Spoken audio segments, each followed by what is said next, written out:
O Oli que é o atrasado da vez, né? Aí agora a gente vai explicar por que ele tá vindo de cavalo. Cavalo? Cavalo. Sabe quando a pessoa tá bem mais idosa e ela anda com aquele apoio que tem 4? É o cavalo. Ah, não, esse ele faz sempre, ele tá vindo com esse aí. Exatamente. Então, para ele vir da casa dele até aqui com o cavalo, vai um tempo. Certo. Sejam bem-vindos, eu sou o professor Pablo, aqui está o professor Eduardo Tessaro. Vamos conversar aí hoje, nosso episódio do Picuinha do dia 22 de agosto de 2023. Agosto, o maior mês do universo, né, cara? Não acaba nunca. Não acaba nunca. Mas como nós que não somos assalariados, não importa muito, né? Na verdade... A gente tem que produzir para nós. Dia, quanto mais dia tiver, melhor pra gente. Exatamente. E ontem, por exemplo, eu nem consegui vir trabalhar, porque fiquei doente. Não sabia se era dengue ou se era gripe. Eu vi aquele vídeo teu, eu até fiquei preocupado. Rapaz do céu, quanta febre que eu tive. Não era dengue, mas era uma inflamação na garganta, assim, ó, que em um dia... encheu de placa, assim, ó, em volta. Caraca. Eu sentia dor por fora do pescoço, cara. Não, essas mudanças climáticas, e chove, esfria. Eu tô surdo, lembra? Na terça-feira eu cheguei atrasado, porque tava chegando de viagem. E tava surdo por causa da pressão no avião. E continuo surdo, fui no médico hoje.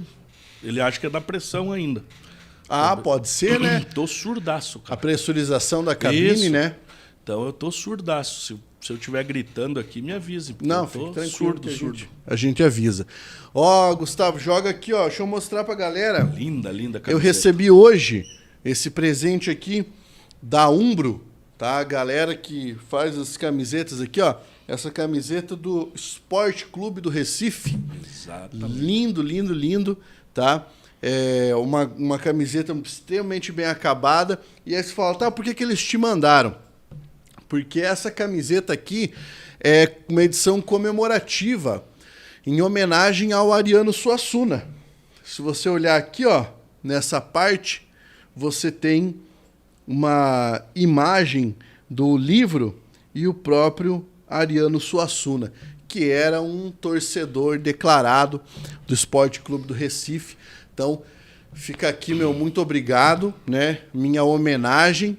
E vocês que quiserem mandar uma camiseta do time de coração aqui, ó, pro Picuinha, manda que eu uso, tá? Eu faço homenagem aqui para cada time, um de cada vez aqui no episódio, vai ser um prazer, ainda mais eu que sou o cara que não se preocupa em torcer para um time ou para outro, tá? Então vai ser um prazer representar a galera aí. Não, bacana, e linda camiseta, o Leão aí. Bonita, né, cara? Maravilhoso. O Sport é um dos grandes times do futebol brasileiro. É um timaço, a torcida fanática. Que bacana, parabéns aí o pessoal que te enviou, lindo. Mas você podia falar um pouquinho, eu sei que hoje não é o podcast de literatura, mas falar assim, 2 minutinhos sobre quem foi. O Ariano Suassuna? Isso. Então vamos lá.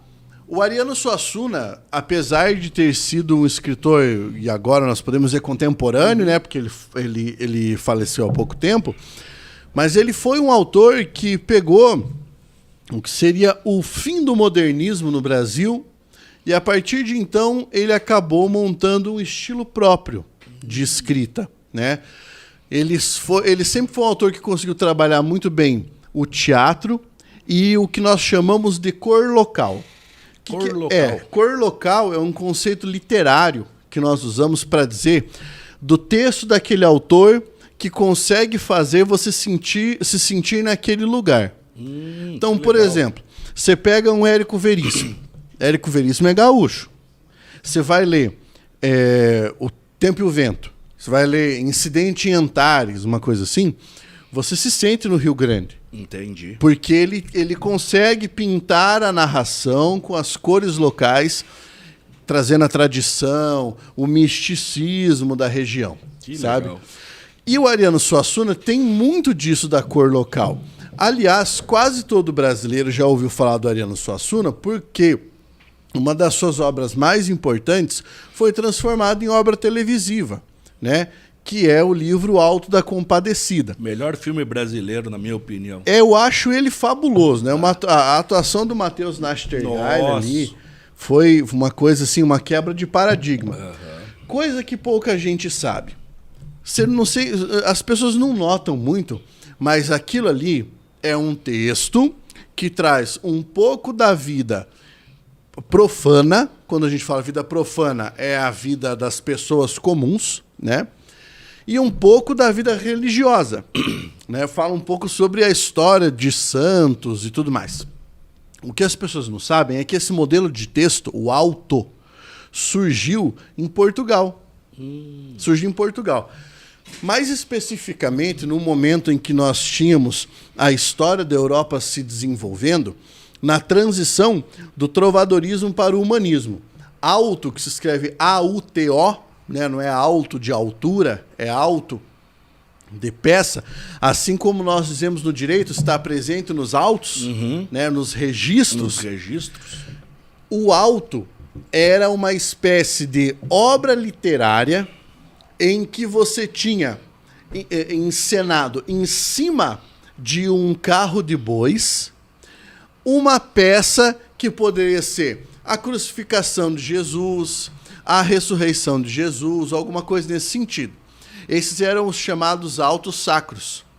Daí apareceu um cara que tinha um contato muito grande com a Espanha. Ele era de Portugal, mas ele tinha uma entrada muito boa na Espanha, que era o Gil Vicente. O Gil Vicente foi lá e buscou no que se chamava teatro profano a inspiração para criar os autos portugueses. Aí ele foi e começou a desenvolver isso. Autos que misturavam tanto a vida comum das pessoas quanto a vida religiosa. Pois é, daí surgiram os 3 autos mais famosos do mundo: o Alto da Barca do Inferno, o Alto da Barca do Purgatório e o Alto da Barca do Céu. É chamada a Trilogia das Barcas, né, da obra do humanismo em Portugal. E foi daí que houve a inspiração do Ariano Suassuna para escrever o Alto da Compadecida. Entendi. Porque quando você especifica ao lado do alto de quem é, você está falando quem é o principal. Entendi. Quem é que tem a voz ali. Então, o Alto da Barca do Inferno, você vai acompanhar a história da Barca do Inferno. O Alto da Compadecida, você vai perceber o papel principal da Compadecida, portanto, Maria, na absolvição do João Grilo e do outro, cujo nome eu esqueci agora. Que legal, cara.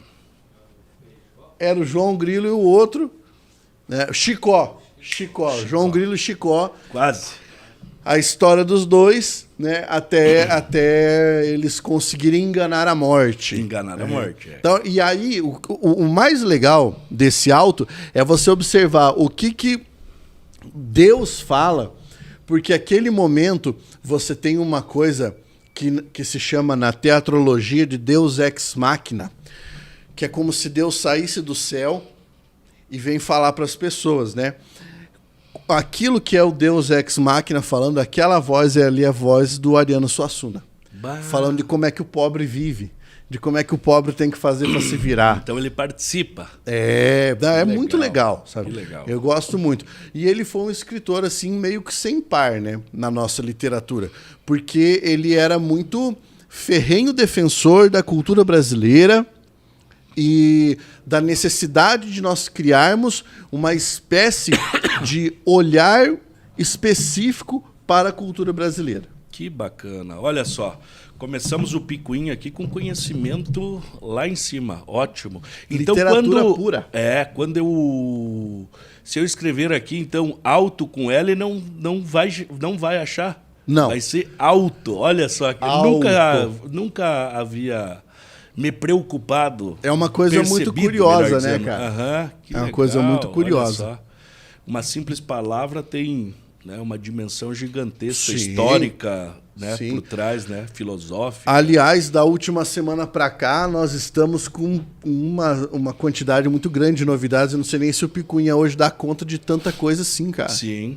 Você acompanhou o escândalo do 1, 2, 3 milhas na passagem promo? Eu tinha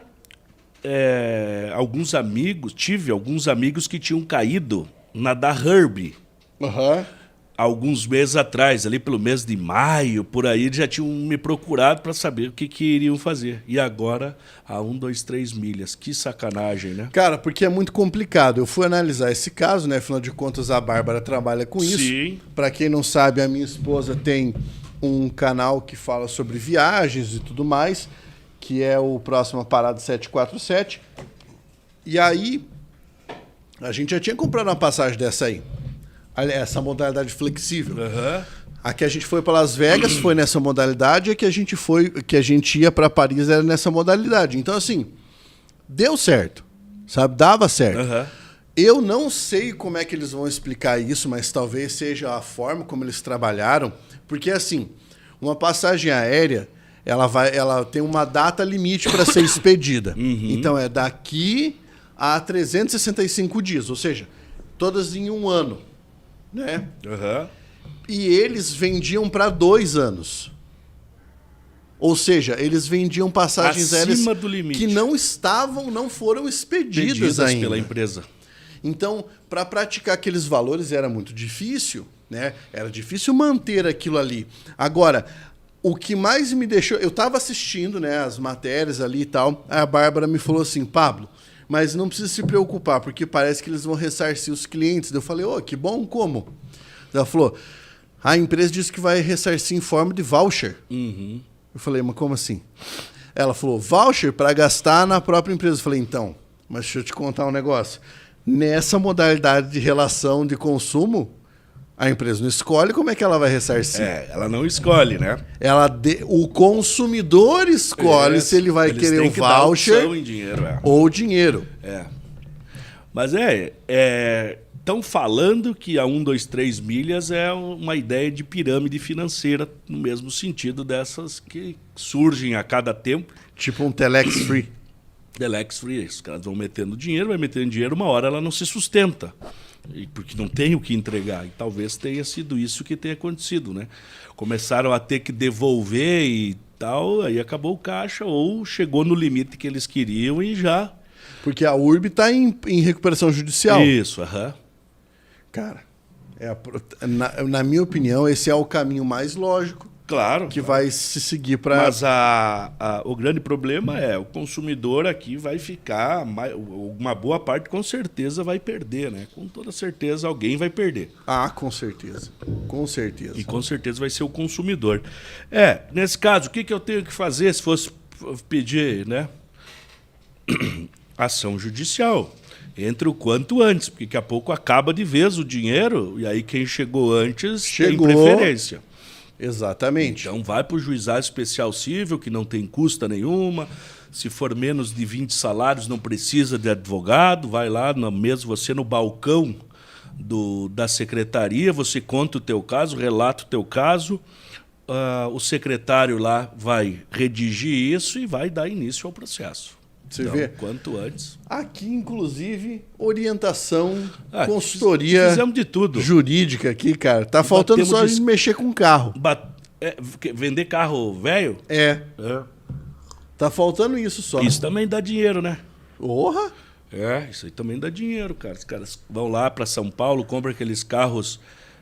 eu não sei como é que chama, mas tipo refeitos depois de um alagamento, por exemplo. Alagou lá São Paulo, veio a seguradora, paga o cara, deu perca total. A seguradora vai e vende por preço de banana para alguém vai lá, dá uma ajeitada e deixa o carro andando. Deixa o carro andando e alguém vai lá e compra. Só que esquecem de te falar, né? Porque isso, se você pesquisar no histórico do carro... Vai ter essa avaria, né, como eles chamam. Daí vai ser classificado de leve, média e alto. Só que tem muita gente que é de boa fé. Chega assim, se você falou, tem um carro aqui, você vai lá e compra. Você não vai pedir para ver o documento. Porque tem muita gente de boa fé. Claro. Só que do outro lado tem muita gente de má fé. Aquele ditado, e aí você né? começa a andar com o carro começa a andar de lado. Você fala, não pega balanceamento, não pega alinhamento. Quando vê, você perdeu os 4 pneus todos comidos de um jeito. Aí você vai descobrir que o carro foi objeto de acidente, coisa e tal. E aí, eventualmente, você não vai procurar advogado, vai lá tentar resolver, o cara te dá alguma quantidade de dinheiro lá e você se acerta e tudo bem. E fica por isso, E né? fica por isso. Muitos aceitam e nem vão atrás, né? Porque dizem, o judiciário é muito caro, ou o judiciário é muito lento. Então o cara aceita a bronca e ainda, de maneira pior, às vezes passa para frente sem contar os problemas. É Isso verdade. é péssimo. O que o Tessaro falou também não é nenhuma mentira. O judiciário é caro Não, e lento. é caro e lento. O Paraná, e eu digo isso com todas as letras, eu tive oportunidade de atuar quase em todos os estados já da federação. Acre eu não me lembro de ter tido, mas Rondônia, Roraima, Tocantins, esses estados todos. Mas não existe um mais célere que o nosso do Paraná. Ah, é? Muito célere. O Paraná é muito célere, principalmente nas ações que eu atuo, né? Não sei como são em outras áreas, por exemplo, não faço direito criminal e tal, então essa eu não posso dizer. Mas na área civil, os processos de média complexidade assim, andam muito rápidos. Que coisa boa isso, né, cara? Principalmente o judiciário de segundo grau. O Tribunal do Paraná assim, é muito rápido. É muito rápido mesmo. Que coisa boa. Muito bom. E só para, já que nós estamos aqui conversando, vale a pena só lembrar um registro aqui de um grande amigo, se ele estiver ouvindo ou alguém que conheça, mande o meu abraço. Dr. Sérgio Creus, aqui de Cascavel, né? Ficou muitos anos aqui como juiz da Vara da Infância e foi para Curitiba e agora assumiu como desembargador. Olha, então, que legal. Nesse ano nós tivemos 2 cascavelenses e 2 professores da minha querida Univel que assumiram como desembargadores. O Dr. Rosaldo e agora o Dr. Sérgio Creus. Olha que coisa maravilhosa, cara. O interior tomando conta da capital. Qual é o processo para o cara chegar a desembargador? Depende. Se ele for membro do Ministério Público e membro do Judiciário, ele tem cotas de merecimento e cotas de antiguidade. Tá? Então vai chegar um momento que os mais antigos podem ter essa, aspas, promoção, e aí por merecimento, que é feito lá dentro da carreira lá de promotor e de juiz, a pontuação que eles podem alcançar dentro da carreira, né? Então, é dessa forma. O Sérgio, eu não vi qual foi o fator que o levou. O professor Rosaldo foi por antiguidade. Né? Que legal. Foi por antiguidade. Dentro da advocacia, que os tribunais são formados por... Tirando o STF, os outros eles são mais ou menos formados em equiparação. 1/3 de advogados, 1/3 promotores e 1/3 de juízes. De juízes. Então aí cada um tem a sua própria. Tá para sair aqui agora a vaga de advogado. Ainda não saíram os nomes, mas serão 6 nomes que serão mandados para o tribunal. Aí o tribunal escolhe 3 e manda para o Ratinho, no caso, né, para o governador de plantão, para ele escolher um desses 3. Então, não obrigatoriamente vai ser o primeiro, o segundo ou o terceiro. Ele pode escolher entre um desses 3. Por exemplo. Além de tudo, tem uma questão política. Com certeza. Com certeza. É uma questão bastante complicada essa, porque quando você está falando de nível federal, há uma certa até distância, né, maior. Mas quando você está falando em nível estadual, por exemplo, no estado do Paraná temos 12, 14 milhões de habitantes, então as pessoas que estão há mais tempo, eles têm uma visibilidade e tal, e acaba que o governador do estado vai ter uma capacidade muito grande de compor o tribunal, né? O tribunal que vai julgar, não ele, mas vai julgar os municípios e assim por diante, que tem uma influência política. Então acaba que muitas vezes se levanta essa pulga. Mas o Beto Richa colocou 3 desembargadores. Agora os últimos que foram para o TRE, Tribunal Regional Eleitoral, esses que estão para julgar o processo do Moro, o Moro está lá. Dos últimos 2, melhor dizendo, os 2 foram colocados pelo Beto Richa. E aí já se levanta essa bola. Não acredito não acredito nisso, mas dizem as más línguas que, eventualmente, o voto já estaria pronto, uma vez que Moro, Deltan prenderam O Beto o Richa. Beto Richa e tal e tal. Então, sempre fica esse resquício, né? Será? E quando a gente vê isso, a gente lembra dessa decisão que o Supremo Tribunal Federal deu sobre a inconstitucionalidade ou a constitucionalidade de um determinado artigo do CPC, do Código de Processo Civil, que dizia que o juiz não poderia julgar processos de seus familiares. Que hoje foi... Patrocinado pelos seus... Né? Por exemplo, eu tenho um filho que é advogado, se eu sou juiz, eu não posso julgar esse processo do escritório do meu filho, porque... Sim. Então, isso Que é lógico. Mas hoje o Supremo Tribunal Federal decidiu por maioria, então digo, não foi absoluto, maioria, que isso é inconstitucional. E o voto foi capitaneado aí pelo ministro Gilmar Mendes e tal, que em outras épocas foi acusado, né? Em outras épocas, inclusive pela própria Lava Jato, de ter a sua esposa, a Guiomar Mendes, dona de um escritório muito famoso no estado do Rio de Janeiro, do Sérgio Bermudes, tendo seus processos julgados e votados de maneira muito mais célere, muito mais rápida e assim por diante. Também ninguém comprovou nada disso até hoje, né? Mas a gente vê que não acontecem no Brasil. Que não acontece no Brasil. Mas aí a gente vê, o Fux tem a família toda do judiciário, o Dias Toffoli, a esposa, tem advogado, o Moraes tem filho e todo mundo que é advogado. Então, é difícil, né? É difícil também você saber e tal, dentro da Suprema Corte, mas eu acredito que, no mínimo, ele não deveria votar, já que tem 11 ministros, claro. Passa a bola para outro. Deveria. Me parece que isso seria muito mais republicano, parece muito mais sério. Mesmo que a gente sabe que às vezes é um jogo de cartas marcadas, que ali são 11 amigos que brigam no microfone, mas depois estão lá tomando cafezinho e falando, vai nesse voto que depois eu te ajudo quando você precisar. O jogo... Tipo aqui no Picuinha, que assim, na câmera ligado, o pessoal que é amigo, depois a gente se quebra no tapa. Não, é o contrário. É o contrário. Mas assim, nós começamos a falar, então, eu nem sei por que a gente entrou nesse assunto. Porque eu falei do professor Sérgio Creus, né? Se alguém estiver ouvindo e for amigo dele, mande o nosso abraço, nossas felicitações. Tenho certeza que os jurisdicionados do Paraná ganham muito com a presença dele. É um humanista, um dos caras que representou o Brasil no mundo todo, dando palestras principalmente sobre família acolhedora. Ele é um dos... Que legal, cara. Ele é um dos precursores, se não o precursor disso no judiciário brasileiro. Assunto importante, né? Importantíssimo, né? Não deixar crianças desamparadas sem estar num berço familiar e tal. É maravilhoso. Então, tenho certeza que o Tribunal do Paraná e, em última instância, nós, né? Os jurisdicionados vão ganhar muito com a presença de um homem humanista, sério e colorado doente. Eu vou mandar um abraço pra galera que tá acompanhando aqui, a Ângela Silva.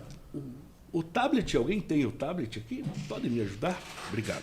A Ângela Silva, o Tan Bebê, está desde o começo. O nosso amigo Zenon Barrigue Pesado mandou seu boa tarde. Francisco Maciel, boa tarde a todos vocês. Bárbara Luz, boa tarde. A Thaís Teixeira. O Joé Guimarães, que é membro do nosso canal, tá? Tanto é que ele aparece ali, verdinho com uma insígnia, porque ele é membro do canal, ele é assinante do canal. Que legal. Todo mundo que é assinante do canal, quando vai fazer um comentário, alguma coisa assim, ele aparece com uma cor diferente, com uma insígnia ali. Que ele legal. faz parte do Clube dos Canais. Obrigado. Olha lá. O Zenon falou pra nós o seguinte, que o melhor filme brasileiro é O Espelho de Carne. Putz, não conheço. Fiquei uma semana sem dormir após assistir. Eu também não conheço isso aí, não. Olha só, filme brasileiro, Espelho de Carne. Deve ser o de terror, porque o amigo disse que ficou uma semana sem dormir.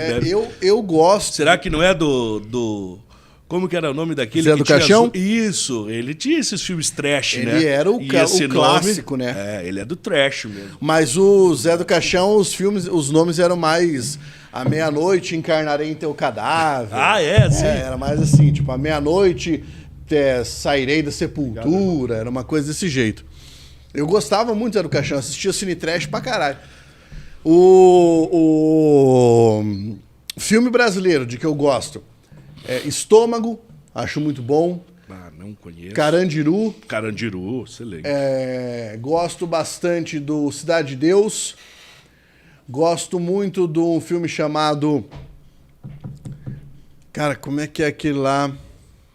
A Hora e a Vez de Augusto Matraga, que é uma adaptação de um conto do Guimarães Rosa. Bah, que legal. Filmaço. É com o mesmo ator que fez o filme Estômago, que pra mim é um cara espetacular. Quem que é o camarada? Não lembra? Não, desculpa. Vou pegar o nome dele fiz essa aqui. pergunta porque é bom a gente falar ver? o nome das pessoas, né? Que Sim. fazem. Pô, isso é O bom de gente prestigiar, fazer né? com o computador ligado aqui é achar isso. Deixa eu achar aqui, ó. Prestigiar, né, cara? Ah, Que eu já vou achar o nome do ator. Que é, pra mim, um dos melhores atores brasileiros. João Miguel. Esse João cara Miguel. aqui, ó. O João Miguel. Ele é o protagonista. Aqui, ó. Protagonista do filme Diferente. Estômago. E protagonista... cara, tem um americano que parece ele, eu não me lembro qual. Tinha um filme de alguém que é parecido com esse cara. E protagonista do Hora e a Vez de Augusto Matraga. Cara, A Hora e a Vez de Augusto Matraga, Tessaré, é assim, ó, uma das melhores coisas que você vai assistir na sua vida. Que legal. E ele é baseado num conto do Guimarães Rosa. Ah, melhor. Pra você ter ideia, a história é mais ou menos assim, se você não se importar com o spoiler. Não. Zenon, depois eu te respondo, tá bom? Matraga é um homem muito malvado, muito ruim. Ele mata bicho por gosto, ele atira em cachorro só pra ver morrer, matava homem só pra ver cair. Caraca. Ele era uma pessoa assim, muito, muito, muito, muito malvada. Tanto que diz que ele é mau que nem pica-pau, no texto, né? Sim. E aí ele era casado com a mulher. Porém, apesar de ser casado com a mulher, ele costumeiramente ia para uma vila e se deitava com outras mulheres, né? Ele era chamado de Nhô Augusto, né? Do Augusto Nhô, Matraga. Nhô, é. Exatamente. Um dia, um cara lá que tinha certo poderio passa pela fazenda do Nhô Augusto, leva a mulher dele e a filha dele. Leva porque a mulher não aguentava mais morar com o Augusto. Ah, ela foi de boa vontade, E não ela foi de um... boa vontade. Não foi de sequestro. Sequestro, entendi. Ele, revoltado, pega a sua espingarda e vai atrás do cara que levou. Nisso, ele já não estava mais pagando os capangas dele, então não tinha ninguém para ajudar. Ele foi sozinho. A hora que ele chega à fazenda do homem que mais tinha capanga, ele tá lá, ele atira em um, atira em outro, de repente ele para com a arma em punho na frente do cara que era o dono de todos os capangas ali. Ele falou: agora eu vou matar você, pra você aprender que você não faz isso com a mulher de um homem. E a hora que ele tá no meio do discurso, vem um cara e bel atrás dele, atira nas costas, leva pra fora e os ex-capangas dele, ó, Pau nele. pau nele até ele quase morrer. Quando ele tá pra morrer, o cara fala: eu não quero mais esse homem aqui no limite das minhas terras. Vocês levem ele pro limite e jogam em algum lugar pra ele morrer por lá. Jogam ele num canto. Por sorte, nesse canto onde eles jogaram, tinha um homem e uma mulher, os dois bem pobres, bem velhos, mas ficaram compadecidos. Pegaram ele e cuidaram das enfermidades dele.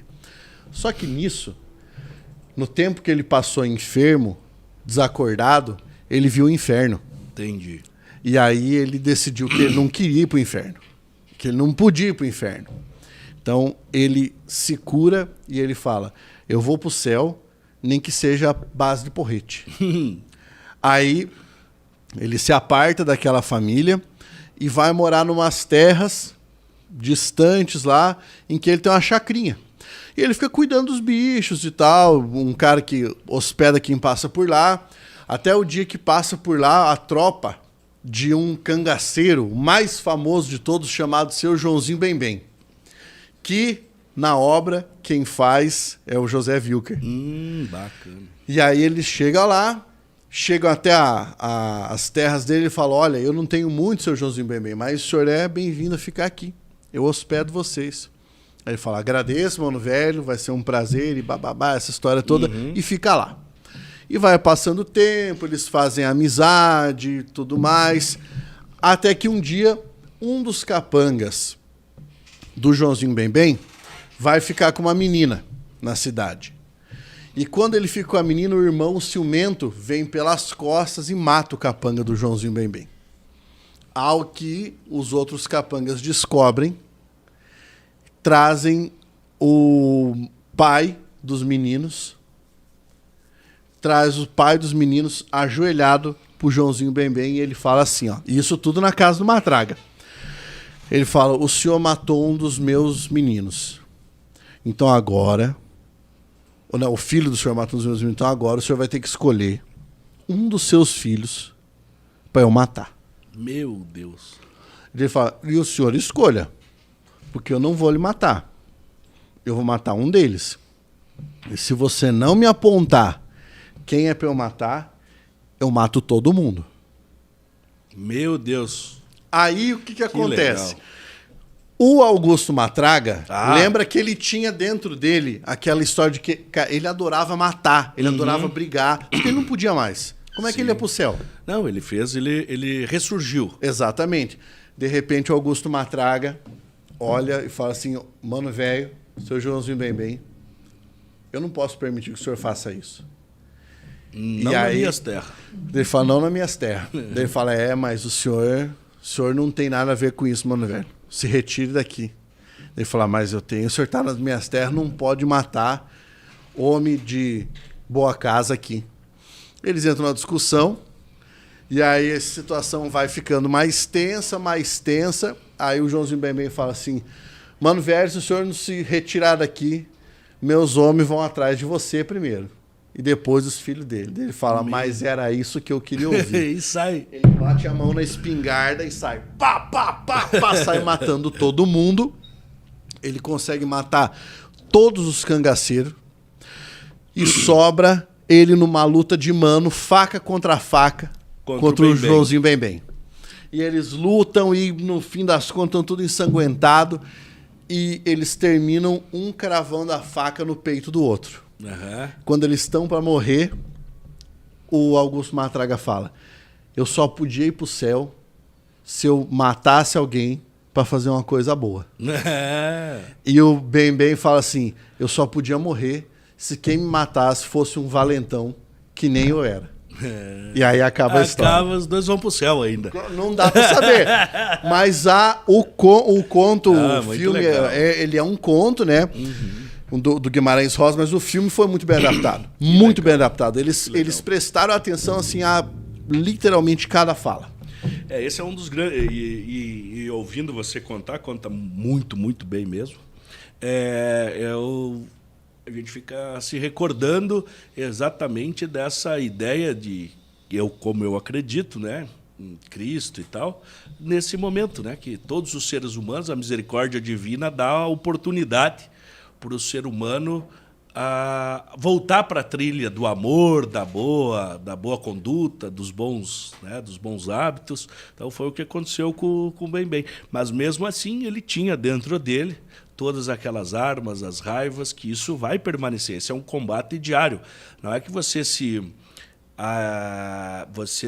converte, vamos dizer, e aquele eu que existia não existe mais. O que você faz é saber lidar com ele e deixar ele guardadinho num cantinho que antes ele aparecia, agora ele fica em segundo plano. Eu acho saber que é domá-lo, né? Esse é o grande, eu acredito, né? Eu acredito que seja a grande batalha da nossa vida, é saber lidar com esses nossos anseios, porque, em tese, o ser humano ele é egoísta, ele é maldoso, ele quer que a sua vontade seja sempre prevalente numa discussão e assim por diante. Então, a gente submeter as nossas vontades, as vontades alheias, cavar, então, buracos e esconder tudo isso de ruim que a gente tem e levantar uma virtude, É muito difícil. Eu acho que esse é o grande barato da nossa vida. Quando a gente consegue chegar nesse ponto, falar assim, eu sei, né? Aquela grande frase dos filósofos atenienses, conhece-te a ti mesmo. Quando você se conhece, fala, pô, eu sou mau, eu tenho inclinações para ser egoísta, eu não gosto de ver alguém usando uma camisa bacana, assim, eu sinto inveja, quero para mim, sei lá o quê, vou colocar olho gordo, aquela coisa toda. Quando a gente se conhece, a gente consegue controlar esses instintos que são naturais, são instintos naturais do ser humano. Quando a gente conseguir isso, a gente vai ter um mundo, com certeza, muito mais próximo do que Buda e outros. Você sabe que fosse, né? O Platão falou sobre isso numa das metáforas de um dos discursos dele. Ele dizia, na metáfora da biga, né? Ou para alguns viga, aquele uma biga meio de transporte. Meio de transporte que usavam para fazer as corridas. Isso, exatamente. Ele falava que havia 2 cavalos, um cavalo branco, um cavalo negro e um condutor. E ele dizia que o cavalo branco era a alma passional, né, nossas paixões, e o cavalo negro era a alma concupiscível, nossos desejos. E que cabia ao condutor, que era a alma racional, equilibrar os dois para que ele pudesse tocar para a frente. Perfeito, é isso. Um dos maiores líderes espirituais que o mundo teve, e o Brasil teve a sorte de tê-lo aí, Chico Xavier, ele sempre, todas as vezes que alguém o colocava em prova nessas conversas, ele explicando, ele falava, eu tô junto, né? Quando ele estava falando da sociedade, eu sou desses aí, tá? Eu não sou evoluído, eu sou desses ruins aí também. Eu sou uma partezinha aqui também. Ou seja, essa questão da humildade, saber que a gente está sempre buscando melhorar, essa busca infinita pelo bem, né? Eu acredito que seja isso. E para mesmo aquelas pessoas que não acreditam em entes superiores e assim por diante, mas o Cristo, mesmo sendo um ser humano, então, vamos dizer assim, ele foi um grande sábio, né? Nos ensinou o caminho do amor, coisa que até aquele momento havia, claro, alguns que falavam antes dele, Confúcio e outros, mas ele foi o cara que conseguiu, de alguma maneira, unir várias pessoas em torno dessa ideia do amor, do amar o próximo e cuidar do próximo, sabendo que um dia você vai ter que prestar contas. E talvez esse prestar contas não seja para Deus, seja para você mesmo. Lá no final, você mesmo sendo juiz de você mesmo. E aí, quando não tiver mais nada para você, para ninguém, para você recorrer, aí você vai dentro da sua, né, dentro do seu hardwarezinho aqui, que todos têm, você vai fazer esse equilíbrio. Porque todos sabem, né, por mais que pareça que não, mas todas as pessoas sabem o ponto do que é certo e do que é errado. Mesmo que às vezes a pessoa está cega e está produzindo atitudes negativas, mas quando ela sentar e raciocinar, né, que um momento isso vai chegar, ela vai ter que fazer essa. E aqui no mundo nós estamos numa terra de expiações, então a gente está sendo provado todos os dias. Não é?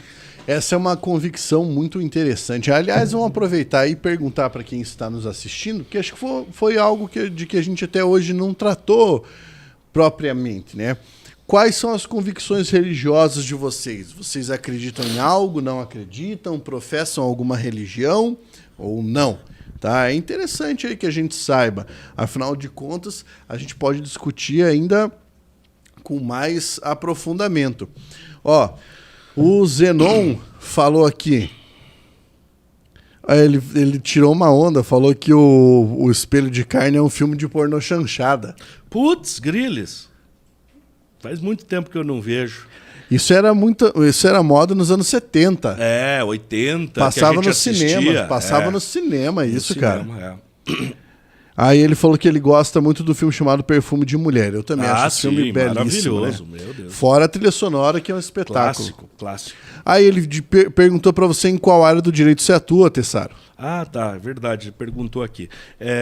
Eu sou da área civil, né? Eu atuo na área empresarial, na área civil de maneira geral, defendo os interesses das empresas, por exemplo, quando uma outra empresa está usando, por exemplo, o nome indevidamente de outra empresa, nesse momento a gente atua no chamado direito marcário, né? Então, a gente atua nessa área civil. Tem um escritório no qual a gente tem algumas pessoas bastante abalizadas lá, com bastante conhecimento teórico e prático para ajudar as pessoas, né? Mas como a gente não está aqui para falar de mim, eu vi que o Zenon também perguntou, acha que um cúmulo STF for por indicação. Essa é uma questão muito difícil, sabe, Zenon? É bem difícil. Eu já pensei mais de 15 anos estudando essas matérias e eu tenho muita dificuldade de achar um outro método que não seja a própria indicação do presidente da República.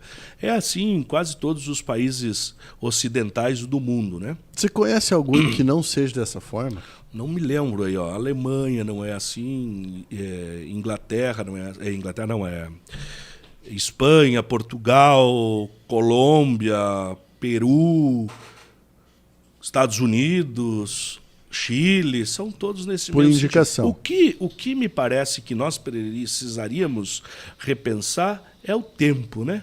Eu acredito que o tempo, Zanon, é uma coisa que nós deveríamos pensar aí para a ideia de um mandato para ministro, ter um tempo, sabe? O indivíduo não poderia entrar com 40 anos, eu acho, não porque ele é muito jovem ou não tem conhecimento,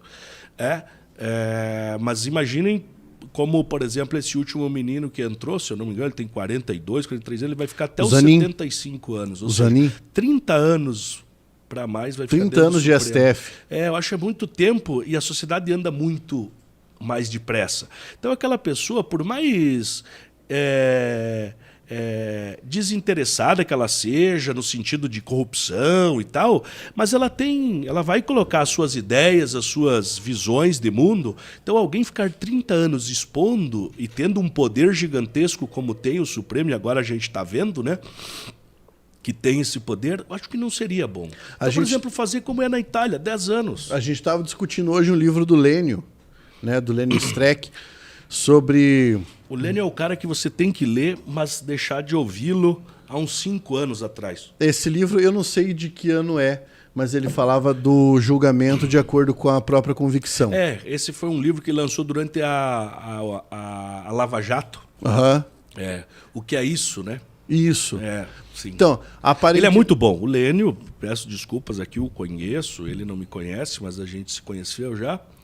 É um dos camaradas mais inteligentes que eu tive o prazer de conhecer. O cara tem um conhecimento dentro da cultura do direito, dentro da história do direito, próprio direito constitucional, da interpretação, principalmente, né, e hermenêutica, que é onde ele mais conhece.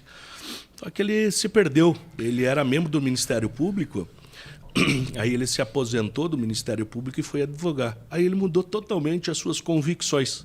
Isso me deixa um pouco triste, né? Porque eu era apaixonado pelas leituras dele. E depois ele começa a ter uma leitura seletiva do mundo. E daí é próprio do advogado, né? Ter parte. Claro. E aí eu acho que ele não conseguiu trabalhar bem essa questão. Então, eu tava... Mas muito bom, são muito bons livros. Principalmente, ele é um grande leitor dos alemães. Então, você vai ver lá, a base da doutrina dele é muito o direito alemão, que é uma das bases do direito brasileiro, especialmente do direito constitucional, né? Pois é. Mas aí eu estava observando a obra e, assim, naquilo que eu percebi dentro desse livro, ele está discutindo a hermenêutica ali, mas ele está discutindo a hermenêutica de uma forma utópica, especificamente nesse livro.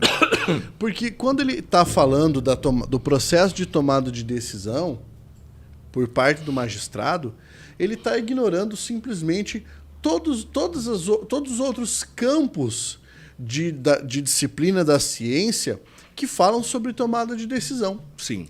O Lênio, ele é acusado, né, por quem é da academia e mais séria, de ser um positivista quase exegético, aquele que a leitura da lei naqueles termos da gramática quase, né? É quase um Savigny. Semântico. Né? Isso, da escola de Savigny. No método de hermenêutica de Savigny. Isso, que era o método histórico. Tudo bem, não tem problema. Não tem problema dele assumir e ser assim.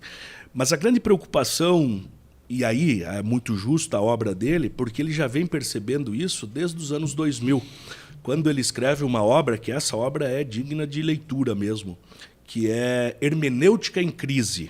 Vale muito a pena, você que gosta da teoria do discurso e tal, vale muito a pena, né, esse livro dele.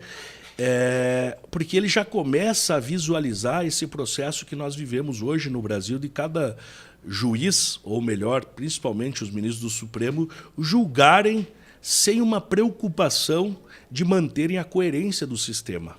Essa é a grande preocupação. Não pode ser um jogo de cada um colocar a sua ideia lá e falar assim, que se lasque o sistema jurídico. Não, eles têm que se preocupar com segurança jurídica, tem que se preocupar com o que o Lênio fala, com o DNA do direito. Com o princípio de manutenção do próprio sistema. Claro sistema. Que o sistema ele é falho, sim, precisa ser mudado em alguns momentos, sim, mas essa ideia de autocontenção é muito importante. O judiciário precisa ser autocontido, especialmente as Supremas Cortes, porque diante de uma Constituição como a nossa, que é uma Constituição abrangente, longa, fala sobre tudo quase. Analítica, né? Analítica, exatamente. Nós precisamos que o juiz seja contido, porque quase tudo você encontra na Constituição. Então, uma Corte Constitucional ela pode quase decidir sobre tudo. Mas não é porque ela pode que ela deve. Uhum. Então, essa autocontenção, que é uma virtude que me parece que está faltando na Suprema Corte, vamos dizer assim. E aí essas críticas do Lênio, elas se tornam justas, né? Porque cada um decide conforme a sua consciência. Não decide mais com base apenas no direito. E aí não significa que eu tenho que o direito não possa se atualizar e se oxigenar pelas outras áreas do conhecimento. Não significa isso. Significa que o direito não pode decidir, eu quero dizer o direito, ou quem decide o direito, impede o direito, ele tem que tomar o cuidado para não se basear apenas em outras áreas do conhecimento e esquecer que nós temos um sistema jurídico. Tem que tomar cuidado para não fazer um sociologismo, né? Isso, que esse é o grande problema. Aí o camarada vai lá e junta uma pesquisa de sociologia, de outra área, e aí você fala, não, pode usar. Mas agora você tem que usar essa área e trazer de novo para o direito. Você se abastece desse conhecimento, mas o fim tem que ser na Constituição ou nas leis do país. Senão você está inventando. E aí é o grande problema. Decidir a revelia do direito isso. É um contrassenso. Isso. Então é por isso que ele faz essas críticas. O ministro, o Lênio Streck, disse ministro, porque eu estava lembrando aqui que agora, entre os 10 mais cotados para ser ministro antes do Zanin, ele era um dos 10 que estavam na mesa do Lula para ser ministro do Supremo.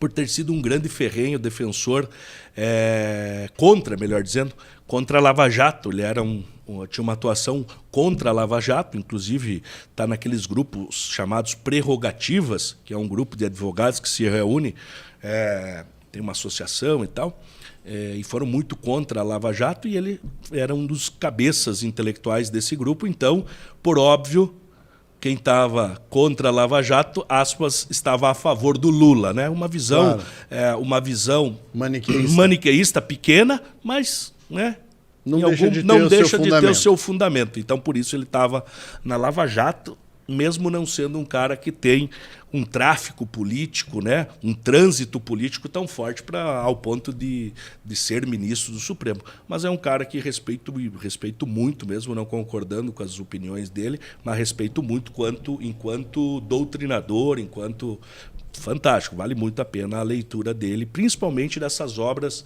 antes Lava Jato. Daí depois houve uma contaminação, e aí isso que ele dizia não valia mais. Isso foi sempre uma qualidade sua, cara. Desde o primeiro dia que você deu aula para minha turma, eu sempre notei isso, porque assim, você tem as ressalvas quanto às opiniões dos autores, mas não quanto ao trabalho intelectual deles. Claro. Eu me lembro, por exemplo, do dia que você recomendou o livro do Barroso. Sim. Para o pessoal ler. Eu fui lá e li e você recomendou porque você leu. Agora, o que não te impede de criticar o cidadão. Claro. Os alunos que me conheceram, e aí já vão mais de 2.000 alunos que eu tive, né, que passaram pelas cadeiras, que leciono, mais de 50, 60 monografias escritas sobre o direito constitucional, e o Barroso sempre foi um farol de guia, sabe? Porque ele trazia algumas coisas que a minha incapacidade não deixavam.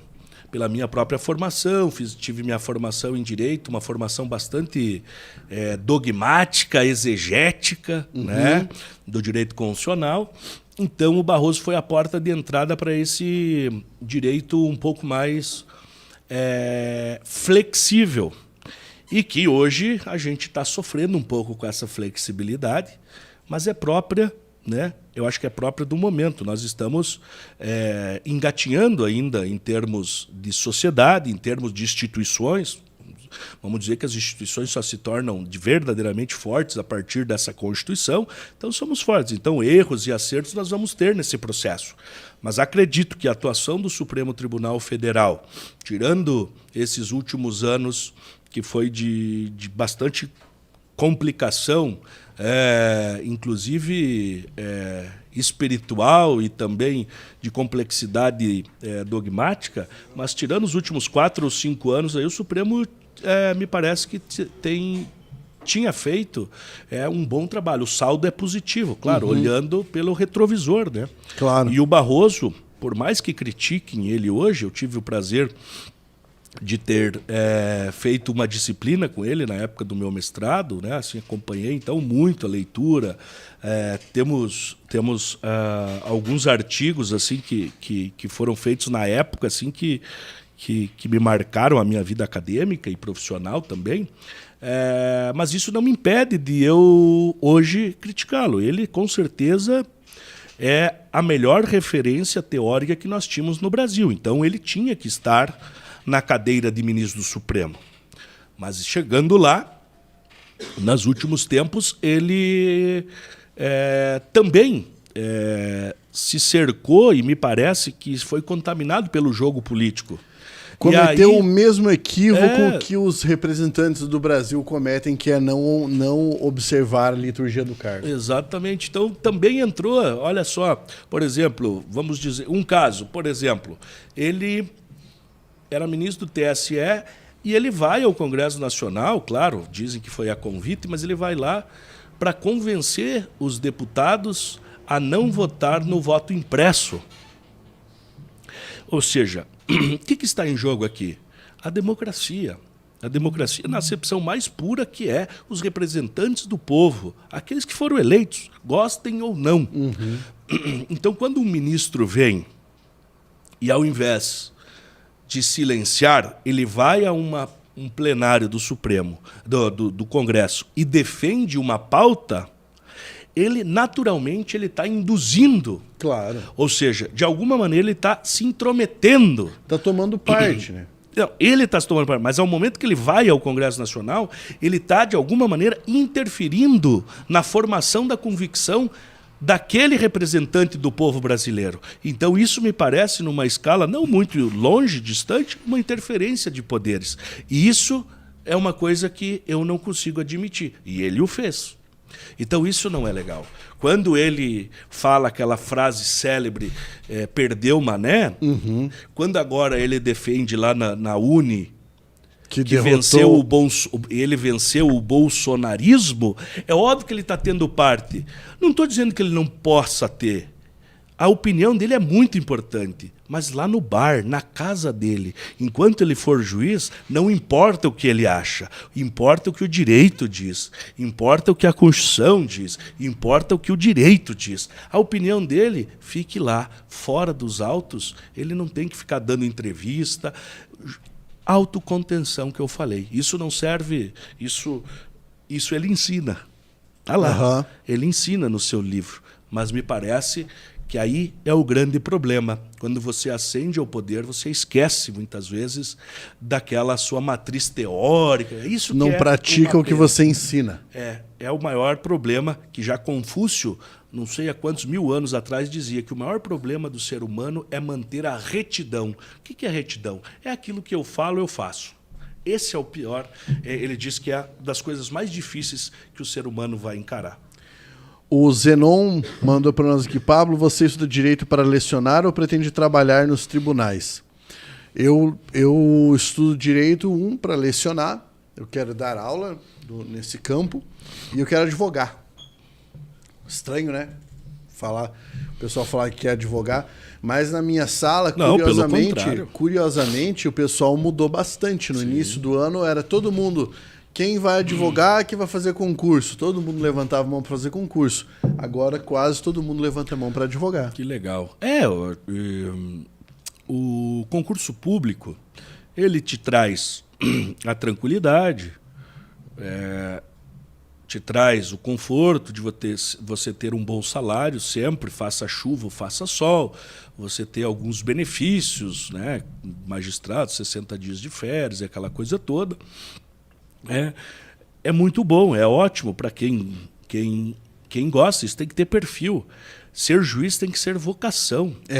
Não pode ser pelo poder, não pode ser pela tranquilidade, né? Como eu estava falando, tem que ser por vocação. É muito difícil. Eu acho péssimo. Eu sou conselheiro da OAB. Eu acho péssimo. Eu tenho que julgar os meus colegas, né? O conselho, uma das tarefas do conselho é julgar as representações que são feitas pela sociedade, pelos juízes, pelos promotores contra advogados. E isso é muito ruim. Você ter esse poder nas suas mãos é muito difícil. Então tem que ser vocação. Tem que ser vocação. Por isso que eu digo, a principal virtude que um magistrado tem que ter é a prudência. Eu gosto da dinamicidade do direito. Sabe? Da dinamicidade, daquela ideia de que você precisa, a cada dia, buscar uma coisa nova. Dentro de um caso X, você precisa encontrar os buracos, as falhas processuais da outra parte, entendeu? Eu acho isso muito legal. O direito, ele te traz isso, né? Te traz essa necessidade, né? De você ter esse olhar de um todo e, ao mesmo tempo, específico, né? Ou seja, você olha para um todo e, ao mesmo tempo, você está pensando num caso específico. Então, essa dinamicidade é uma verdade. Mas é óbvio, enquanto você for juiz, promotor, aí você vai para uma vara especializada, por exemplo, você vai lá ser juiz federal, vai para uma vara especializada só de direito previdenciário, você vai acabar passando o dia todo fazendo a mesma coisa, não tendo tanta dinamicidade como você gostaria. E isso é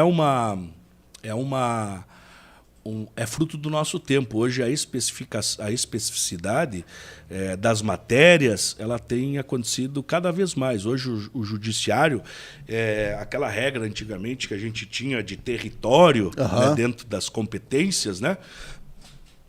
Hoje isso tem sido bastante interessante até. Eu não sei como que os professores de direito processual ensinam isso hoje, porque, por exemplo, dentro da área que eu atuo, lá dentro do direito tributário, por exemplo, ações contra a União. Você protocola aqui em Cascavel, mas quem vai julgar é um juiz que mora lá em Francisco Beltrão, porque foi feita uma arrumação dentro da Justiça Federal e colocou por temas. Ó, esses juízes e aqueles juízes. Então, lá, o processo que antes seria julgado aqui em Cascavel pelo juiz daqui, hoje ele é julgado em Curitiba, ele é julgado em Foz do Iguaçu. Então, isso é diferente do que nós aprendíamos, né? Que, olha, o juiz da causa está ali do teu lado, vai lá no fórum falar com ele. Hoje é diferente por causa da especificação. Isso, e agora está na Justiça Estadual, vindo essa onda para a Justiça Estadual. Aqui na Justiça Federal já é uma realidade, agora está vindo para a Justiça Que coisa louca isso, né, cara? Estadual. Alguns dizem que isso é ruim, outros dizem que é bom. Eu acho que para o juiz é melhor, né? Porque ele acaba transitando sempre na mesma área, mas não significa que a decisão dele será a melhor por isso. Se ele for um cabeça dura e não ouvir as partes, não realizar o devido contraditório, sendo inerte e tal, ele vai sempre ter aquele mesmo pensamento que às vezes não é o pensamento, talvez o melhor pensamento, a melhor decisão. Isso também é ruim e vai fazer com que ele não se oxigene quanto é necessário. Porém, da mesma maneira, em algumas áreas são muito específicas. Não é bom que o juiz não seja técnico. Por exemplo, na área de direito tributário, na área de direito previdenciário. São áreas bastante específicas, que se você não tiver do lado de lá um juiz técnico, ele está confundindo alhos com bugalhos. E aí, isso é terrível. Isso é terrível. Isso acontece bastante, né? Qual que é o melhor modelo? Não sei qual que é o melhor modelo. Porque para nós, advogados, é bom que tenha bastante complexidade e diversidade. Senão nós não temos nada o que fazer. Se o direito fosse matemático, seria bom para eles, os juízes, e ruim para nós, que nós não ia ter o que fazer. A argumentação diminui Exato. à medida em que a precisão aumenta. Exato. Né? Então nós não teríamos nada o que fazer. Bom para eles, ruim para nós. Mas acredito que algumas teses hoje elas vão ficando para trás, vão ficando solidificadas, como, por exemplo, coisas que na década de 90, 2000 se discutia, por exemplo, para dar um exemplo bem chula, casamento entre pessoas do mesmo sexo, mesmo a par, mesmo que não havia, na ausência de lei, os juízes já tinham esse entendimento, né, nesse mesmo sentido. Conseguiam aplicar uma analogia. Isso. O direito de não preconceito, o direito de não discriminar e assim por diante, uma leitura da própria Constituição.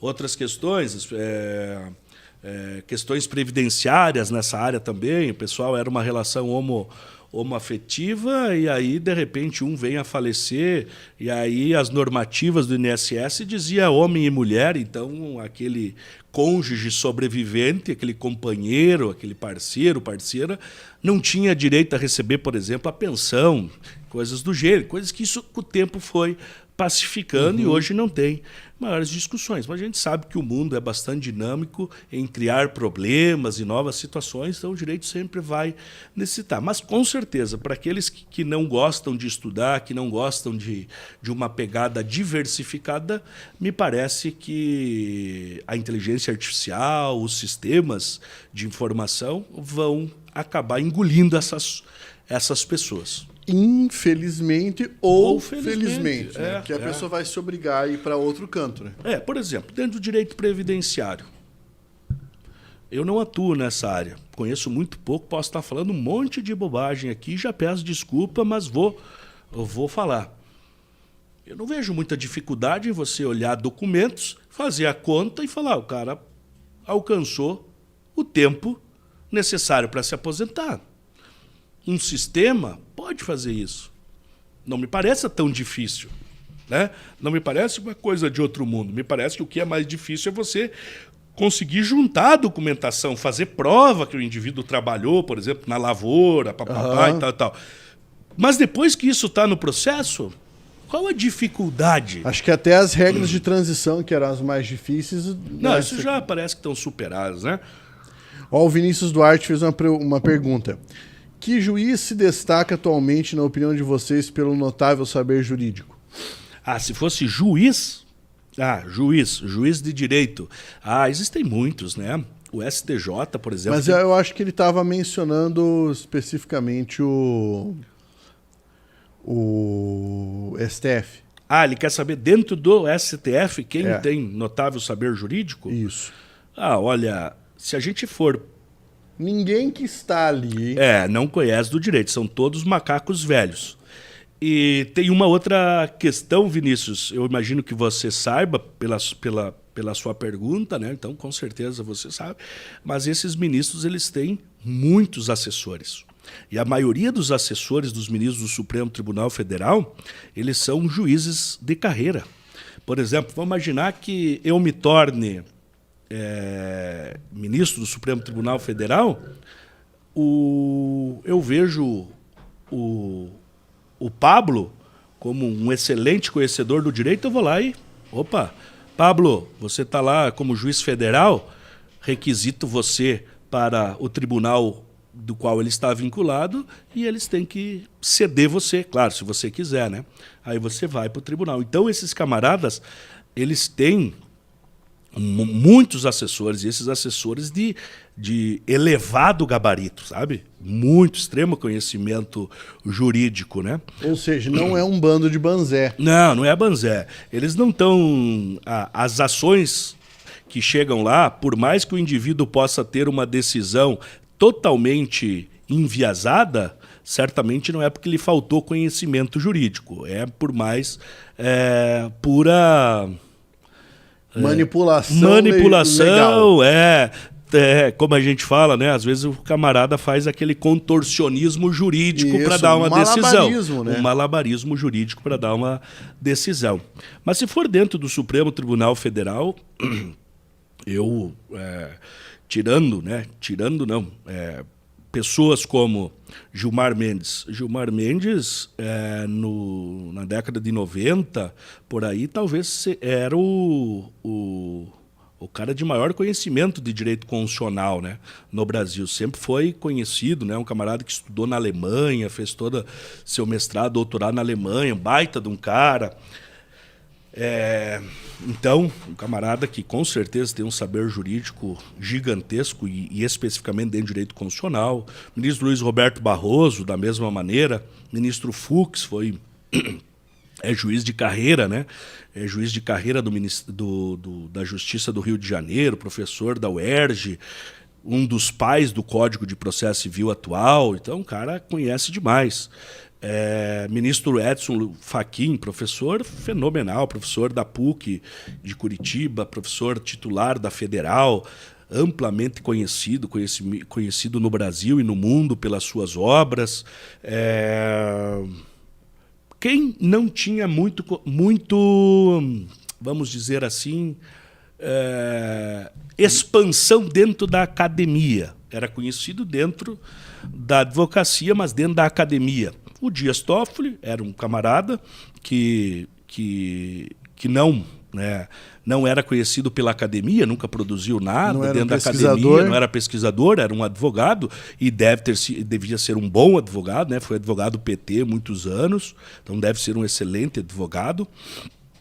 O Zanin, que entrou agora, o Zanin tem uma especialização, nem é mestrado e doutorado, A ministra Rosa Weber, da mesma maneira, não tem formação acadêmica, ela foi juíza de carreira da Justiça do Trabalho, e aí foi até o Tribunal Superior do Trabalho, e aí foi para o Supremo Tribunal Federal, numa vaga que dizem que foi a filha da Dilma que colocou lá, né? A Dilma tem uma filha que é procuradora do trabalho, Ministério Público do Trabalho, e quando a Dilma solicitou, precisamos colocar uma mulher.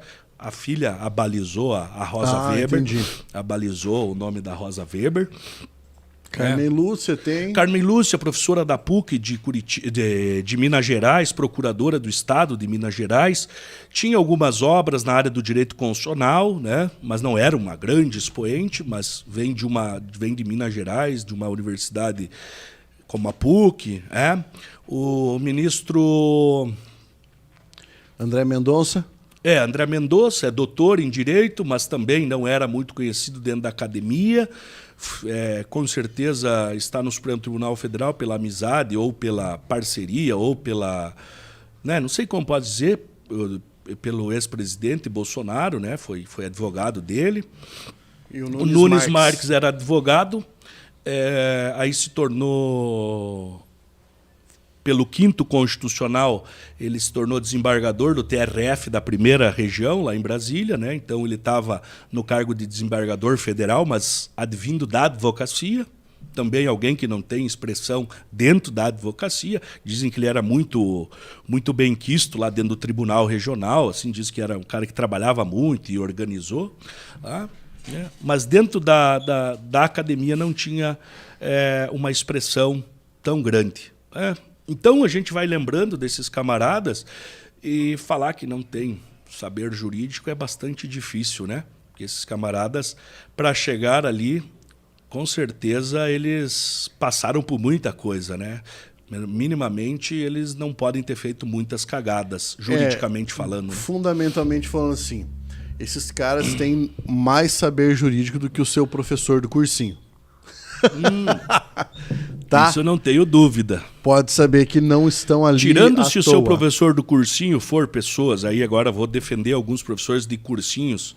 Por exemplo, tem um grande amigo de cursinho, Leonardo Tavares, professor processo penal, cara, é excelente, conhece tudo. Então, um cara desse não dá para dizer. Pablo Stouzi, né, professor de Direito Civil, doutor em Direito Civil, conhece tudo de direito de família.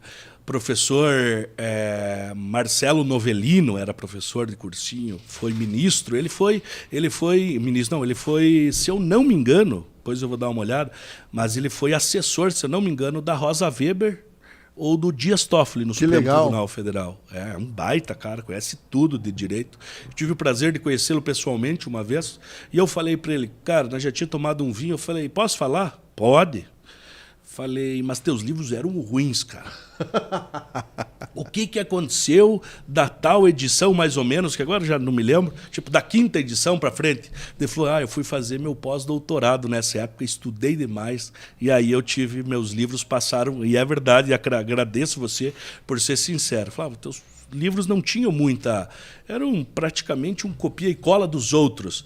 E daí depois daquela edição eu vi, ele ficou grossão, ficou um volume bacana, comecei a ler e falei, porra, aqui tem muita coisa que não é dita pelos outros, ele dizendo, né? Uhum. Eu falei isso e ele deu risada, né? Ele falou, pô, que legal que você identificou. Eu falei, não, identifiquei totalmente, era outra coisa, parecia outra pessoa escrevendo.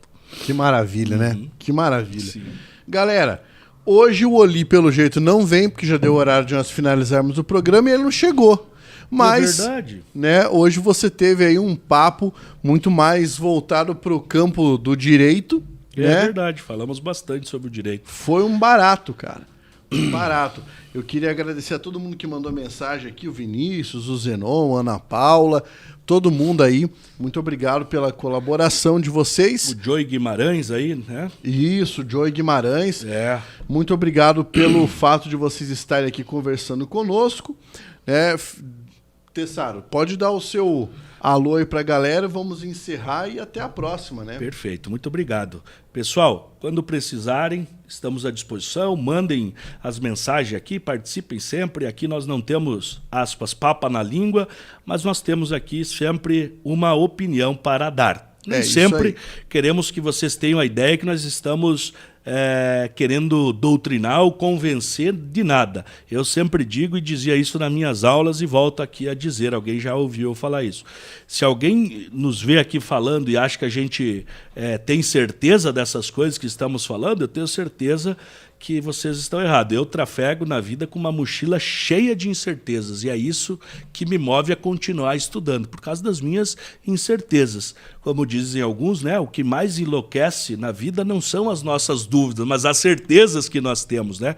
Então eu prefiro trafegar pela vida e tentar passar para todo mundo um pouquinho do nosso conhecimento, mas sem nenhum momento querendo doutrinar ou trazer para o meu lado, trazer as minhas ideias, né, e as minhas dúvidas, indagações e aprender com todos. Eu acho que é essa a função da nossa vida. É isso aí, galera. Muito obrigado por vocês acompanharem o nosso papo hoje. Lembrando, deixa o like, compartilha o vídeo. Até a próxima. Um grande abraço. Força, guerreiro!